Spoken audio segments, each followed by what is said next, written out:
Court पारां कारूंजर जी कटाई ऐं लीज़ ख़िलाफ़ स्टे ऑर्डर बरक़रार रखण जो हुकुम ॾिनो वियो आहे। अदालत 22 अगस्त ताईं सक़ाफ़त खाते खे जवाब दाख़िल कराइण जो हुकुम ॾेई छॾियो आहे। ही अहम ख़बर अवां सां शेयर कयूं पिया।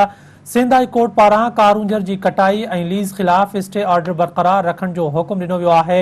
अदालत 22 अगस्त ताईं सक़ाफ़त खाते खे जवाब दाख़िल कराइण जो हुकुम ॾेई छॾियो आहे। ही अहम ख़बर अवां सां शेयर कंदा हलूं। सिंध हाई कोर्ट पारां कारूंजर जी कटाई ऐं लीज़ ख़िलाफ़ स्टे ऑर्डर बरक़रार रखण जो हुकुम ॾिनो वियो आहे। अदालत 22 अगस्त ताईं सक़ाफ़त खाते खे जवाब दाख़िल कराइण जो हुकुम ॾेई छॾियो आहे।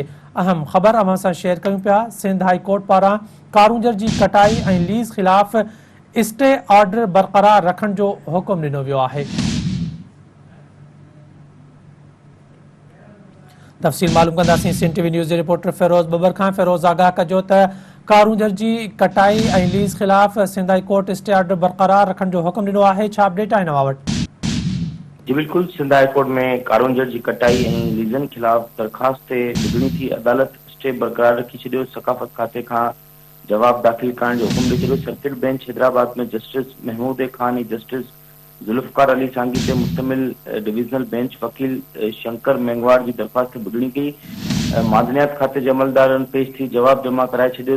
उन्हनि जो चवण त सक़ाफ़त खाते पारां को बि नुमाइंदो जेको उहो अदालत में पेश न थियो, जॾहिं त इन्हनि जे अमलदारनि जो चवणो त मिनरल्स ऐं माइंस रूल्स 2023 ते अॻुवाट पाबंदी आहे। इन इलाइक़नि में हिननि पारां का बि कटिंग या जेको आहे माइनिंग नथा करे सघनि। अदालत सॻोड़ी पारां 22 अगस्त ताईं सक़ाफ़त खाते खे जवाब दाख़िल करण जो हुकुम ॾेई छॾियो त वकील शंकर मेंगवार जो चवण आहे त अदालत कारूंजर जी कटाई ऐं लीज़ बाबति 22 अगस्त ताईं